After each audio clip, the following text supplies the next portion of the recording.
Do you want to pop off with Black Flag Damaged? Sure. So it's this one right here. One of the I love this cover. I've always loved that, and the shattered thing at the back. Hey, what's up? Thanks for watching the video. Real quick, if you want to support outside of just watching the videos, we have a Patreon that's linked in the description. There's an exclusive Discord attached to that. You have input on the channel and the content that we make, monthly giveaways, and some exclusive content coming to that platform. There's also a web store that I've got and a link to my Discogs store. So if you want to check that out, go for it. It's all linked in the description along with my Instagram, so please go check that out. Anyways, just wanted to let you know. Thank you so much for your support. Uh, Damaged is the first full length LP, obviously, by Black Flag, and it's funny because it's the official version of a lot of these songs, but a lot of these songs were around long before Damaged was actually released, and they're around with different singers. Is the funny part about it? Everyone from Keith Yep. to Ron Reyes to the guitarist on this album, Des Cadena, and then there's all this mythology of like. There's a few other versions of this record that were recorded like in full, but were never fully released. There was one I think with maybe a different singer before they got Henry that is basically the same.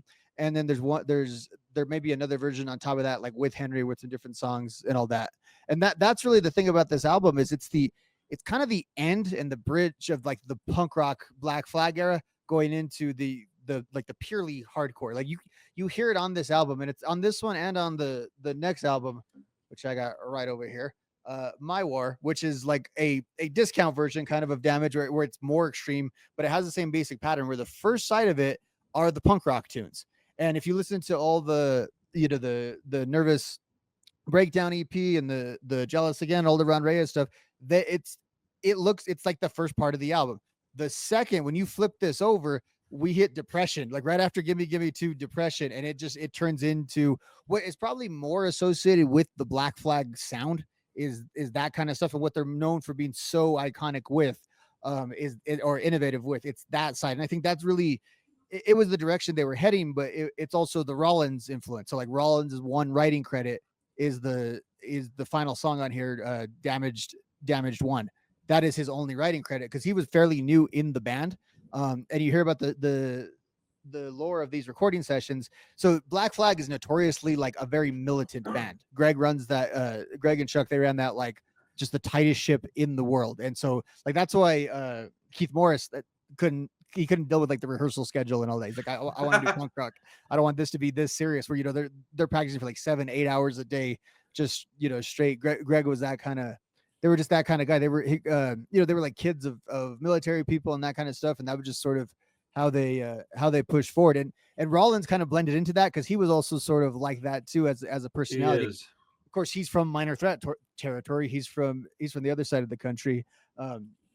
But they hook up with him, and apparently they coached him through all of this because they already had these songs and what they wanted him to sound like. But it's on that the second side where he was allowed to add a little more personality, a little more of his flavor to it, and where he gets the writing credit on Damage One. So I think it's both an iconic punk album and then the transition to the other part of Black Flag's career, part of what really solidified them as this real historic band that I don't even really appreciate. Like I love them. I think I had them on my top 10 punk rock bands, but it's all this early stuff. I would never really claim that second part of their career, but that's the part that I think really made them these huge legends among multi genres, was going into all that. So Damage is like the transition to that. Yeah. So okay, before we go any further than this, I want to say randomly, my wife had no clue we were talking about these records today. Right? She tells me in the bathroom earlier that she had a dream last night, and she doesn't hardly ever remember. I don't. Do we've been together 13 plus years? I don't remember her ever telling me that she remembers dreams. And she's telling me like, "Oh, I remembered a dream last night." And I was like, "Oh yeah, what was it?" She starts giggling. She's like, "I dreamt that I left, that we separated, and then I got with Henry Rollins." And I was like, "What?" And I was like, "Do you find him attractive?" She's like, "Not really." And I was like, "That's hilarious." But Oh, well, you gotta watch out for. yeah, oh Henry, I'm gonna get you, dude. But so okay, here's the deal. I think I'm probably gonna catch some hell for this, dude. I don't care for Henry Rollins. I don't like his personality. I really dislike his vocals, and I think that is the issue that I had when I was young, because the first Black Flag thing I ever got was Damaged, and it's Henry Rollins. So I didn't even know that they had other singers beforehand because I was a kid. I didn't know, so I just never went back Mm, to it. So when I went back to started listening to it, and it's evident within my notes here. I like the songs. It's just the vocal performance that I don't care for. Now, over the years, I've you know gotten quite used to the vocal stylings of Henry Rollins, especially on those two Black Flag albums. I still don't really like it. I much prefer his SOA vocals on that Discord EP they mhm. did. 10 songs, 8.5 minutes. The guitar tone even mimics stuff I like better. Um, yeah, yeah. I don't want to. I'm not trying to just sit here and bag on stuff, dude. I'm not trying to be super negative. There is things that I really enjoy about this album, but I think that the problem that I had early on was his vocal stylings. Somebody pointed out the other day that he tried really hard to just not sound like the other guys, and Mhm. I think that he should have just went in and did his vocals, because if you listen to the SOA EP and then you listen to this, they sound like completely different people, and Mhm. I think it's because the SOA stuff very much is in the same category as what Keith Morris and Dez and everybody was doing. Uh, I also like Circle Jerks quite a bit, so there's a reason why I would like lean towards earlier Black Flag stuff. Now I Mhm. went and listened to the what's it called? Everything Went Black, I think. It's like the compilation of all the early demo tracks of Black Oh, Flag. okay. It's got a Yeah. bunch of these songs on it. It's got like 3 or 4 of these songs are on Mhm. that comp, maybe more than that even. It's like a yellow cover kind of with the yeah. No, it's gray. At least the one I saw Oh, was okay. gray. But my point is that I went back and listened to those because I was like, man, I remember liking these songs a little bit more, and I did. I liked them on a different version, but I still like them on Damaged. And we're talking about Damaged. I mean, it opens up with Rise Above. I mean, it's one of the most like iconic early hardcore songs. I mean, it's a great sing along song. It really gets your hopes up on the album, honestly, because you hear it and you're like, holy crap, this Well, is this is it's great. an anthem, and that's the one thing that Right, they don't really have. That right, they have all these other elements of punk, but one thing, like when you listen to Black Flag, you come to actually appreciate like the bands that I talk about and you talk about so much from like the early '90s and like the melody that they added into this kind of stuff. And you see, like yeah, Black Flag wasn't like devoid of it because Rise Above very much sounds like something that would have been released like 8 years later that has all of those elements to it. yeah. Bad Religion, Pennywise, even early Rancid stuff. Mm, No FX is early stuff. It's got a lot of this hardcore sound to it. But what I wrote down was that it's a super catchy hardcore song with a very easy to remember gang vocal part. Perfect for a live setting. Even a little guitar lead sort of thrown in there. The guitar riff is super iconic, at least at this point in time. mhm, The version of the song that ended up on the LP, though, is actually it's a version that was supposed to be on a 45. It's supposed to be a single, like a just a different recording. mhm. And I really don't. I don't. I mean, I'm sure it's available somewhere. Like I said, I'm entry level Black Flag fan here, so like I would like to hear the version that was supposed, because they recorded 2 versions. They ended up just deciding, no, the single version we like better. Let's put it on the LP. And I just didn't know bands did that, but it seems like they recorded these songs like 6, 7 times a piece. Like Mhm. they had so many different singers. Uh, Over many years. Like these songs Right, right. are there And for a while. you could tell because they sound like the sound morphs and changes within the album. The album Mhm. doesn't sound like as one coherent piece of art to me. It sounds like a bunch of pieces, which is funny because the Minor Threat album is actually that. It's a bunch of pieces. This one is like supposed to be an LP, but Yeah, it's it's not packaged as that, but it is. right. It is essentially that. Because it's recorded in the same in mostly one session and all that. So it's recorded like a traditional album in that way, but it very much is one of those punk albums that is the collection of all the early EPs. It just with the different singer so unified and I think Rise Above is amazing too. The way it sort of sets the tone of the tempo changes that are just so like unnerving, and it's hard to explain what I'm really meaning. I'm sure a music guy understands this exactly, but like they don't really transition from one speed to the next within a song with any. There's nothing to get them to the transition. They're just going at one pace and one speed, and also the tempo just flips. And it happens in Rise Above. It's almost like you almost see there's like a cut in the song or something, and then but it happens throughout the album. But Rise Above is where I think it's most jarring because the song is so up tempo. Yeah, I mean, there's a fair bit of these older hardcore bands that did that though. They would play and like it would just be like like a and then all of a sudden it would be like and you're just like where the fuck what happened and then it just slows back down to like I think it's an abundance of creativity with a lack of know-how.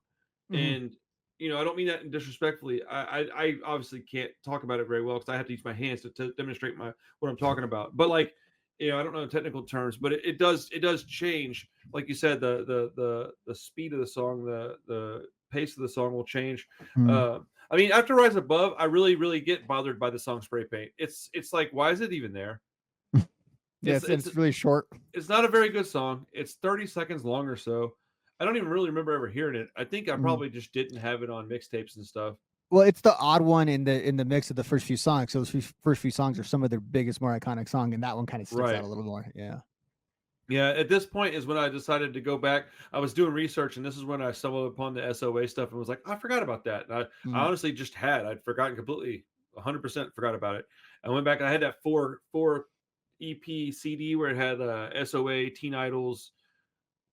I can't remember the other two bands, but there was I think it was a Discord comp.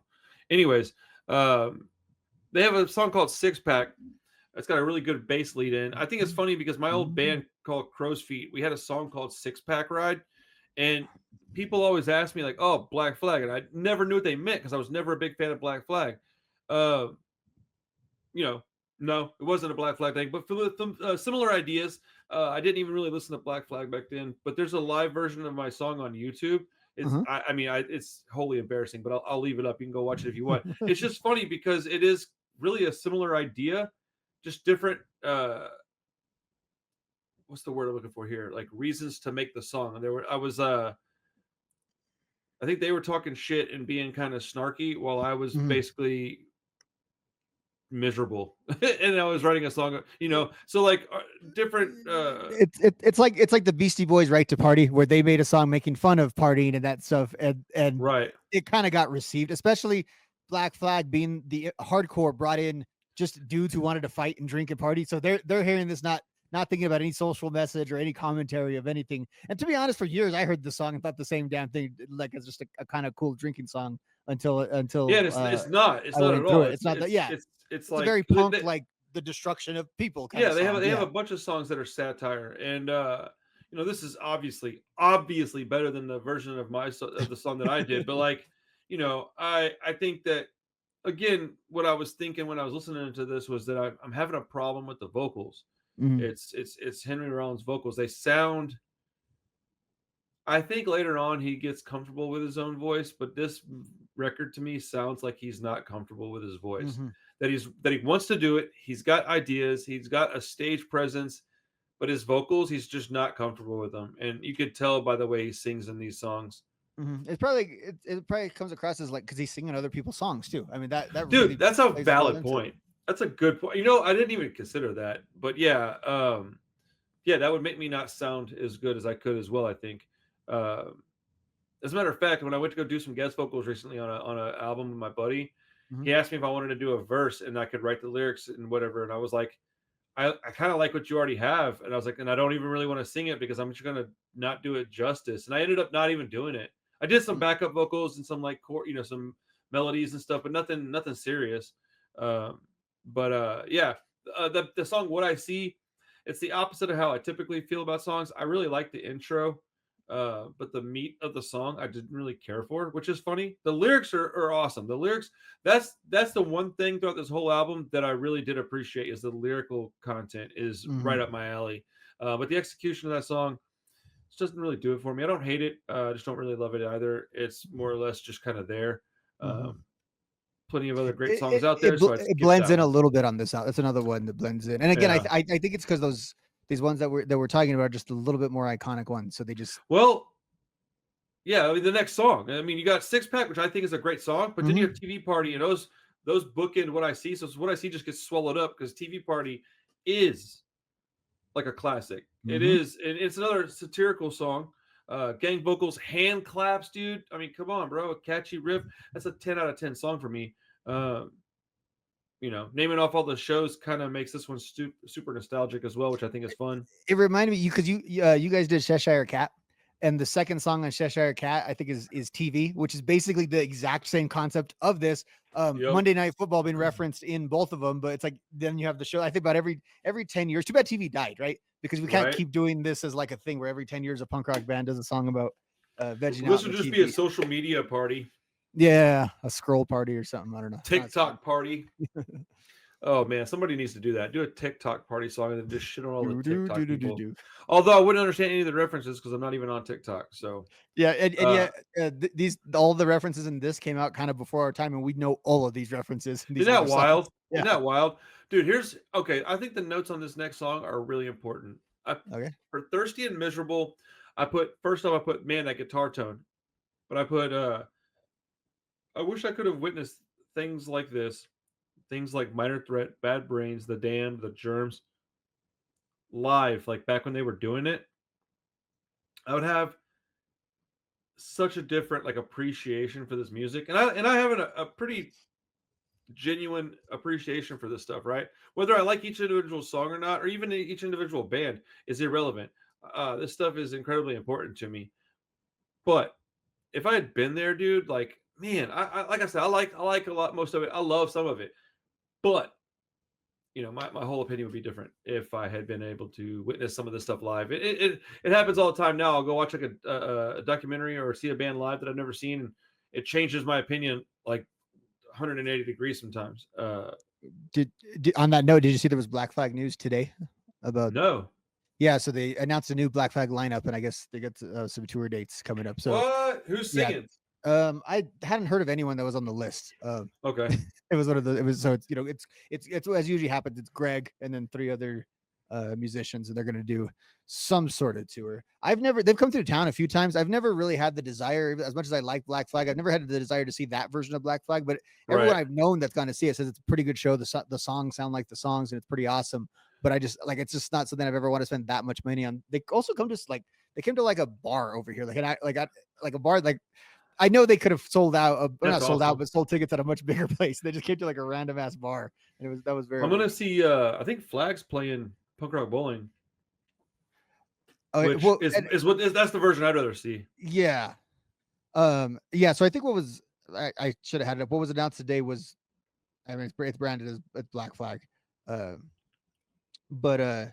Yeah, I wish I would have been there too with both these bands, because like these songs, even if the lyrics aren't necessarily revolutionary, there's sort of like a revolutionary spirit in all of this music and in being there. And you hear all the stories about like Black Flag specifically being labeled as a gang by the LAPD and literally being chased out of all these different towns and unable to perform. It would have been so cool to just be a part of that. Like, again, you hear about that and you hear those stories and you get why people were so protective of this stuff and the way they behave, because look at how hard it 100%. Was to just be a fan of this stuff, but how rewarding that. Again, I almost think there's nothing that could really, and maybe it's just because it's our old guy perspective, like what of that could ever be replicated in the future in that same kind of way. I'm sure it's something, but like, I don't know, it doesn't appeal to my senses. It would be incredibly hard to replicate anything like this, because this stuff was the genesis of what we love. And I mean, you can't replicate the Clash, you can't replicate Ramones, you can't replicate Black Flag, you can't replicate Minor Threat. As much as we want to,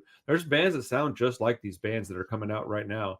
Like, okay, so what I'll say is that every once in a while you get a band like that band Restraining Order, and you go, oh shit, this is as close as we're going to get to a pure hardcore band that sounds like if they were around in the early 80s, they would have made it.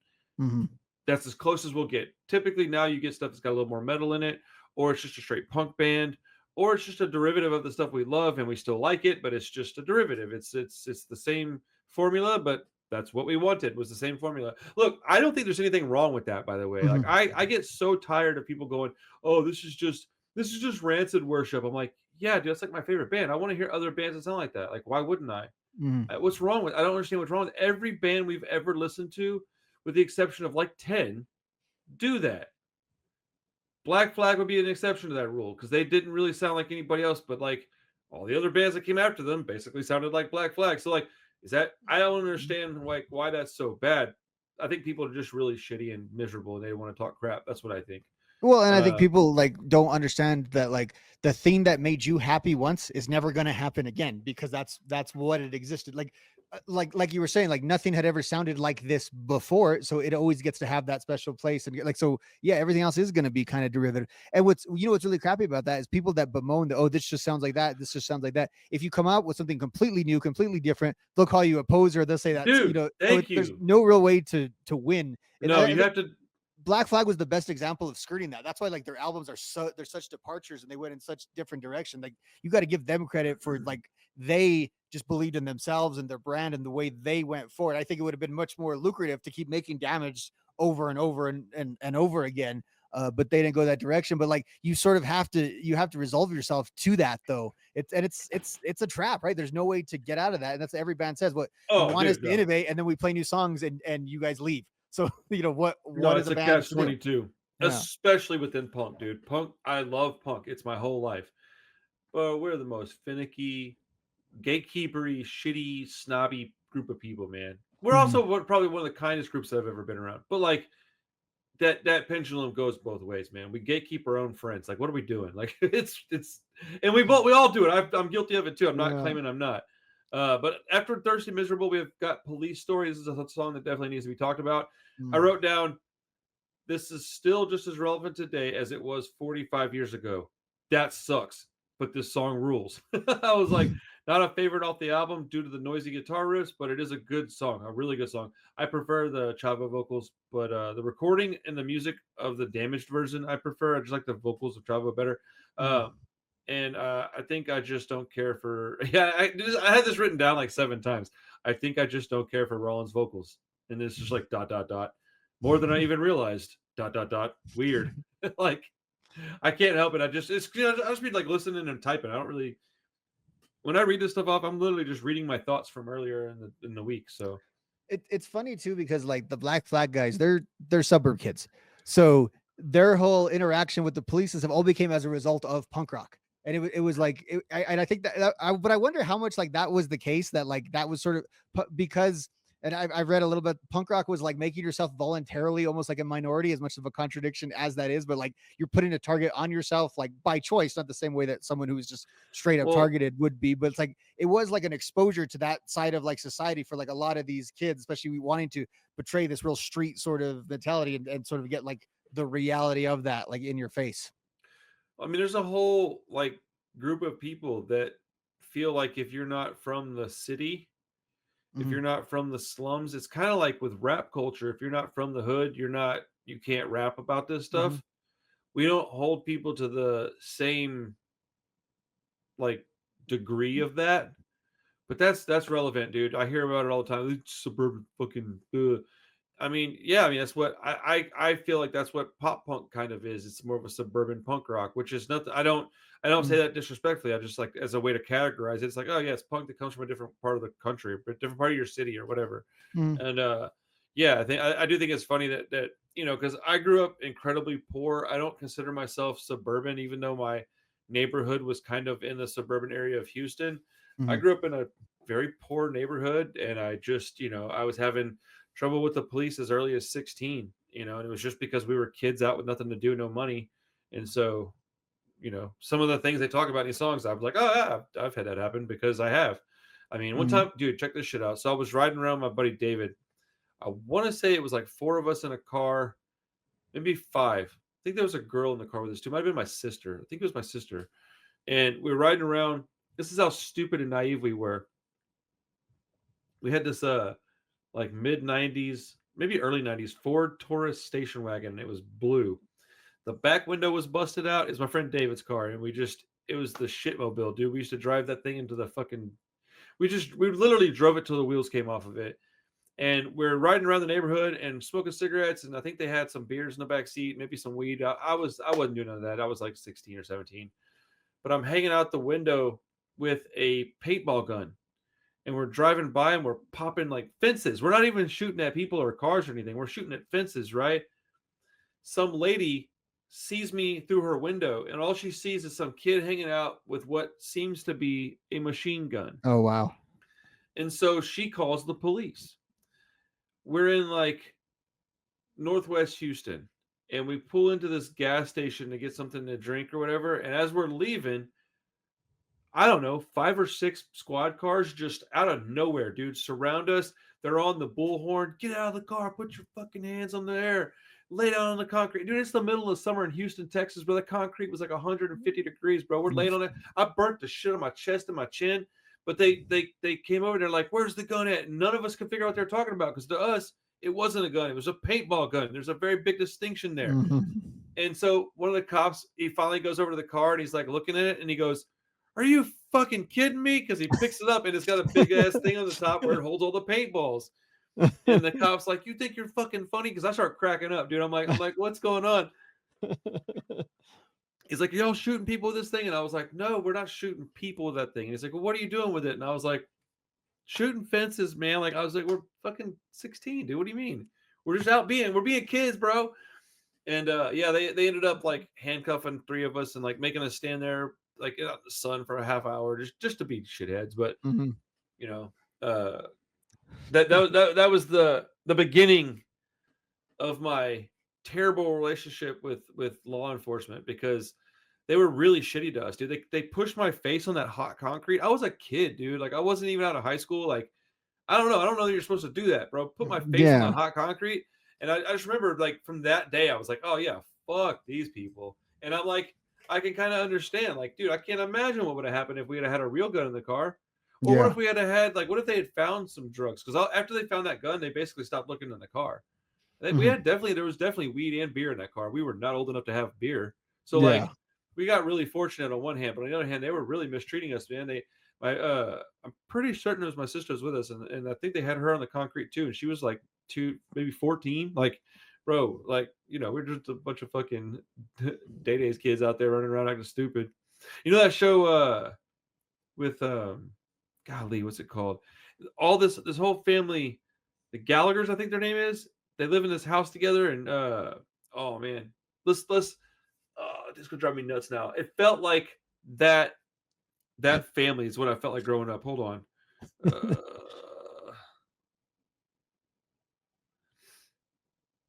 Oh shit, what is that show called? Shameless. Yes, Mm. that's how I felt growing up. We were all like kind of dirty, poor white kids, like white trash kind of. There was multiple families living in the same house that we were always in trouble. The police were always around. Like I remember one time my friend David was in my driveway in a cop car. They're questioning my mom, and I come walking up and I'm like, "Oh shit." And he's banging on the car window with his head. And I'm like, "Oh, what's up, David?" And he's like, "What's up, dude?" He's like, "Patty, open the door, I'll run." I was like, fuck no, man. If I open the door, you run, I get put in the back seat. No thanks, man. I yeah, dude. Anyways, sorry. Deviation from talking about music, but I've never done that before. I've never once changed the subject middle of a No, video and talked about never. something that's completely unrelated. That's a great digression. Yeah, dude, paintball guns. It'll get you put in jail. Uh yeah, dude. This album's got a lot of grit. It's got a Mhm. lot of it's got a lot of classic songs, honestly. It's intense though. It It's is a lyrically, it's really heavy. yeah, like well, and that's a good way to describe it. I think they've said that was what their music was like. They liked their music to be described as heavy, not necessarily Okay. any in particular. Even though like punk was what they were most influenced by, but that's what they thought. It's heavy. That's what they do, and it is, and like that. There's a difference between that and like a lot of other punk, and I think this comes from Greg. Initially, he had his brother playing bass, and his brother like really sucked. He's a good artist. He's the one that did a lot of the artwork for, but like he just could not play bass. So early on he felt like he had to fill up all the songs like with his one guitar, even though they have 2 guitars on this album. So I think that's why there's no space in these songs. Yeah, they're very They're very claustrophobic. filled up. He came up as kind of like a jazz guy too, and like studying jazz and stuff. And I think that plays into it too because it's just all that busy like soloing that's just like going and going and going. And so it makes it's like a thick album. Yeah, I just think of like dense is syrup. the Yeah, that's yeah. Well, I mean, there's not a lot of fun on this. TV Party's kind of fun, but it's still mm, like kind of negative. It's satire. It's like making fun of yeah. people for watching TV. But like, gimme, gimme, gimme. I don't know that I remember the lyrics. I said Give Put me, on give me, give here. me. I need some more. My notes said that I kind of love this one. I want to hear this whole album with a different vocalist. The lyrics on this are very relatable. The first version on Everything Went Black with Keith Morris on vocals is much preferred. Feels more akin to a Briefs version. Very snotty. Oh, that's right. Yeah. Okay, I do remember this. It's a good song either way, but I It's like but Keith it's Morris's. more of a Keith version. I would say Keith's version is more iconic. Yes. Yeah, I like it way better, man. It sounds like the band The Briefs. Like I like their snotty, and he's more into that's his vocal styling, kind of Mhm. not more like It's just like a you're not gonna tell me what to do. Like that's Mhm. Keith Morris. Like that's him. Like today, like right now at his house, wherever he's doing. No, I'm gonna do what I want, which is perfectly fine, Mr. Morris. Do Well, your when you thing, buddy. compare that with like, and that's the difference in Circle Jerks and Black Flag. They sound very similar. Like if you're not paying attention, they sound very similar. And then like the Circle Jerks is this like really fun band. And then I think Black Flag is the definition of like what Greg Graffin said, when he thought 80s punk was just like a soundtrack to people's depression. And that Dude. really can be damaged. And I don't even like Greg meant that as an insult. I think that's actually kind of like the part about that that's sort of endearing and sort of like what's like this album sounds like someone going through like a breakdown. It sounds that and it gets like progressively worse, as we're about to talk about on Oh, this for second part sure. of the album. Well, it really And Keith's does. music doesn't sound Keith's music is anarchy and it's crazy and Yeah. Well, it's all those things, but it's not necessarily this isn't right. talking about apocalyptic themes, but it feels like this is doomy. It feels like the end of the world. No, Keith Morris is more like chaotic freedom. Uh Mm, I want to just be me, do me, like you don't have to like it, I'm going to do it anyways type shit, whereas all the other people involved with this band everything that I've seen is just more almost nihilistic kind of. It's just it seems like there is no silver lining anywhere. It's just mm, smog, and you're like, fuck, dude. I mean, like you said, the next song's called Depression. mm, I will say this is an incredibly important song. Mental health is overlooked a lot, especially within punk, especially with men. They don't, it's you're a big pussy if you're having a bad day and crying. And that's one thing I like about punk rock is that I don't feel like that, dude. If I get on my show and I'm having a bad day and I can just be myself, I can just vent. I've had days where I literally was like in tears because I was having a panic attack, and people are really cool in this community for the most part. And there's a lot of mental health issues in punk, a lot of damaged people.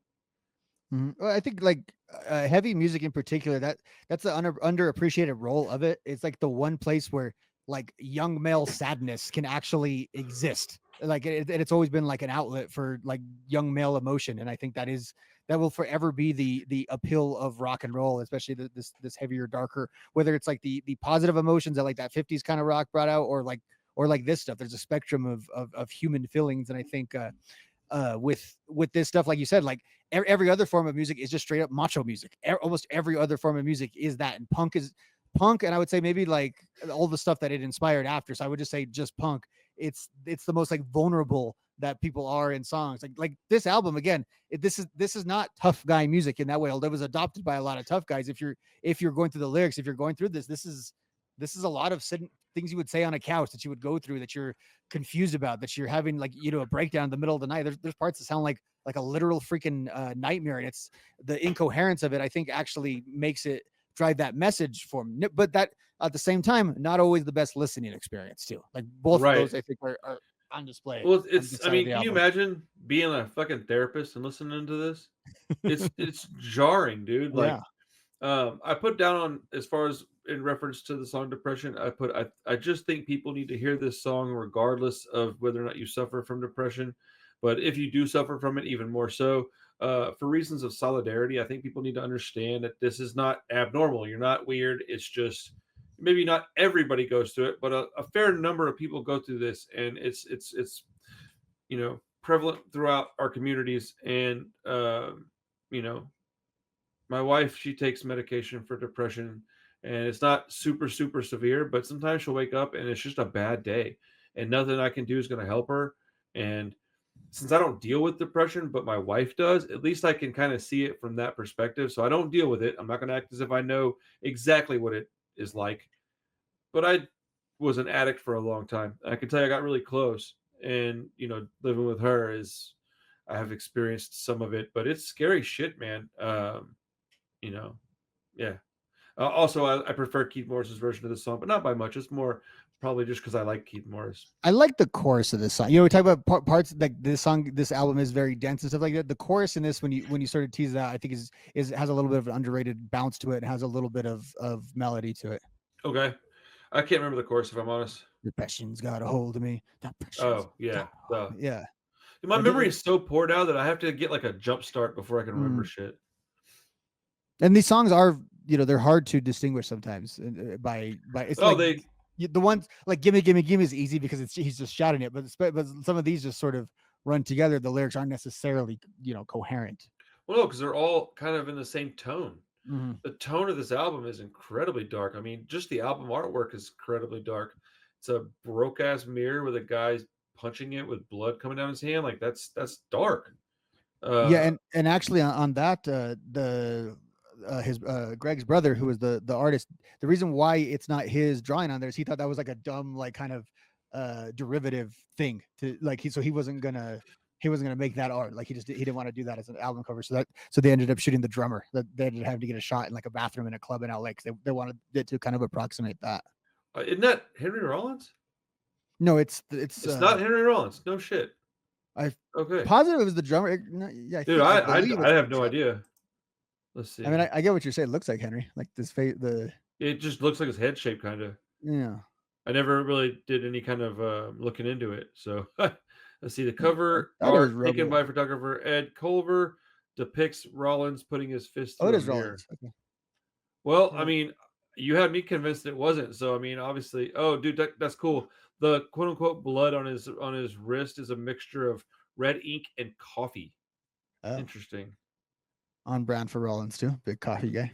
Yes, actually, he really is a big coffee guy. That's funny. Yeah, I thought that was all these years. I thought that was Robo. Okay, dude, there's so many things like that where I find out later on in life that what I thought was the case of whatever it is just super not it. And it's a simple fact you read years ago that you read it, your brain twisted it, and yeah, oh yeah, been truth in your head for all this time.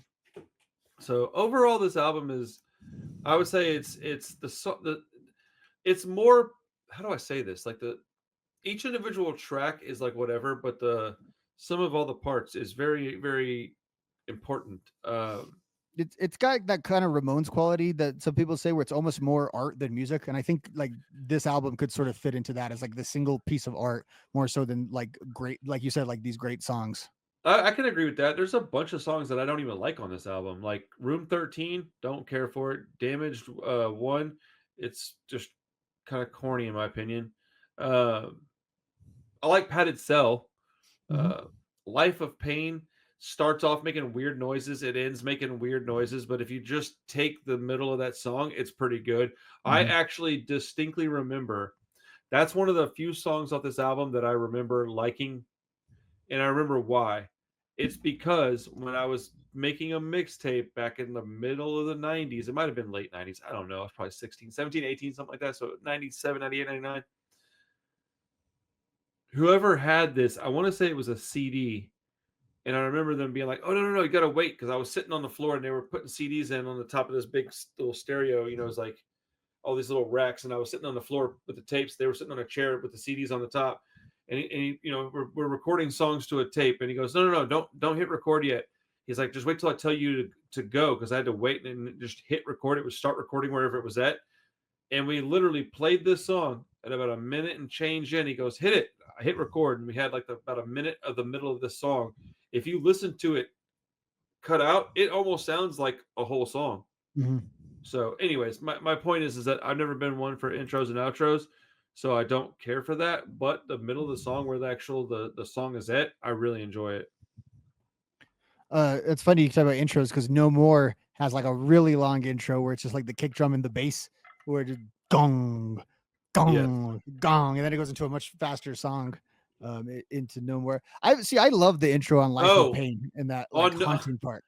On No More, my notes are really simple. It says, bored me quite a bit. I just don't like long, drawn out intros. Once the music got going, I was already over it. I was thinking about that all week. I was like, I know you and intros. So I was thinking about, No More is really one's gonna trip him up. Well, it's cool because you definitely have more knowledge on this album than I do, and I haven't sat down and listened to this album maybe 5 times in my whole life. Mm, Maybe, because I didn't care for it much when I got it. That all being said, I do think I have an appreciation for this record that I don't necessarily doesn't equal with my desire to listen to it. mhm. I don't know that I would rock a T-shirt, but I definitely would have like a sticker on my shit for Black Flag. I'm not a big Black Flag guy. I'm more of a Circle Jerks, Minor Threat. That's my shit. Um, again, all that being said, I think I probably give this like an 8.5 out of 10, just solely based on the fact that the lyrical content is so important. It's so heavy and honest that the performances almost don't matter to me, because like I think that I could give this to a kid and go, hey man, break out the lyrics before you start listening to this. You need to like know what you're listening to. And I think that will do a lot. Like if I had heard this as a young kid that way, because I didn't used to listen to music like that. I would listen Mm. to music, then break out the lyrics. But if I had just broke out the lyrics first, at least in my experiences, I tend to like music better when I can know what's happening within the song while it's going on, and not go back later and go, oh, I misunderstood this. No, dude, do it right there from the jump. And I think 8.5. It's a very important record. I think it's my grade might even be low on it. Just that's my grade. Yeah, I mean, it's super iconic. I'd probably give it around a 9. Because even like the things that make it not good or lower of like lower quality that we would normally judge an album by, it's kind of hard to do that with this album because I mean, at the end of the day, it is still a very independently produced album in a very difficult situation, difficult environment to make records. Right. SST had to. They were going to work with, I believe it was Unicorn Records, who Yeah. MCA was like the parent company, and MCA stepped in and told Unicorn they couldn't release this. They didn't Oh, want, really? yeah, they didn't want this under the MCA Huh. corporate, and it's like it was a whole thing. The president of MCA went on like talk shows and all. It became like a real thing, What and year was so this? 82 or 81? What year was it? 88, I want to say 83 maybe, but it could Okay. be. But yeah, and then so it's sort of like defaulted basically No, it was back to. 81. Okay, so it was further back. So yeah, it's super early, but like there hadn't been a lot of punk period. You had like the Germs had come out, you had a few bands, but like you just like punk really I don't know if the Adolescents, I think the story goes like the Germs record is the first like LA punk record. The Adolescents is the first like major label punk record in America. But and I think this is somewhere kind of in between as like the first like normal huge punk record that sort of takes off and circulates like that. You know what, I'm talking about all this good. How did I not realize that was Henry Rollins? That is so his face and his facial structure, and it's driving me. I feel like Henry Rollins is like Oh, dude. staring into my soul right now. So many things that I've done on this channel where I've been like, oh, how did I not realize blah blah blah blah blah. So I've been there 1,000 times. Um, I want to say this. I think that I'm judging this record through a 2025 lens, and so I just want to be clear that if I had gotten a hold of this, if I was 20 years older, let's say 15 years older than I am, and I was born in 1968 or 70 or something like that, and I got a hold of this in 1981 instead of being born in 1982, I probably would have like tripped over myself trying to get to the record player playing this. I mean, Mm, I can't imagine what I would think of this record if I had gotten it back then. But I'm judging this against stuff that I heard in the 90s. I am a sucker for good production. This is obviously an independent record, and that's not to talk shit on this. I'm just saying, like, in general, I like a specific sound, and it's missing here. We're going to talk about that sound a little bit more with Minor Threat in just a minute. So, yeah, I guess we'll wrap up Black Flag there. And I want to know what everybody that's watching this thinks about this album. Did I miss the mark, or is it? I think people should be a little more. Oh no, that's just how you feel about it than they are. But let me know what you think in the description. Oh, people blow my mind. Not description, excuse me, comments. With the stuff that they say. Oh man, you like this? That's stupid. I'm like, oh, I guess, man. I never really tell you you're stupid for liking albums. That's weird to me. I mean, I like the album, but I'm not gonna say somebody's dumb for liking it. My tastes aren't impeccable. So, anyways.